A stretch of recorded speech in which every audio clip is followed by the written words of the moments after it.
बिस्मिल्लाहिर्रहमानिर्रहीम। अस्सलाम वालेकुम वरहमतुल्लाहि वबरकातुहू। आबिद राजा चैनल की तरफ से आज मैं अपने दोस्तों को परेशानियों से बचने का तरीका बताऊंगा। उससे पहले मैं अपने तमाम दोस्तों से गुजारिश करूंगा कि इस वीडियो को आपने आगे जरूर शेयर करना है। तो शुरू करते हैं। बिस्मिल्लाहिर्रहमानिर्रहीम। एक तो परेशानी में आंखें बंद करें और जिंदगी के खुशगवार लम्हात को याद किया करें। दूसरा, अल्लाह ताला से रिश्ता मजबूत रखें, इनसे बातें किया करें।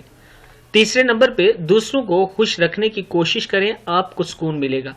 जिस दिन बहुत परेशानी या उदासी हो, इस दिन करीबी दोस्त या किसी फकीर को खाना खिलाएं। छोटी छोटी बातों पर लोगों का शुक्रिया अदा किया करें। दूसरों को मोहब्बत की नज़र से देखें, नफरत से ग्रेज करें। हर वो काम जो आप दूसरों की खुशी के लिए करते हैं आपको सुकून देता है। अपनी खुशी के लिए दूसरों की खुशी जरूरी है।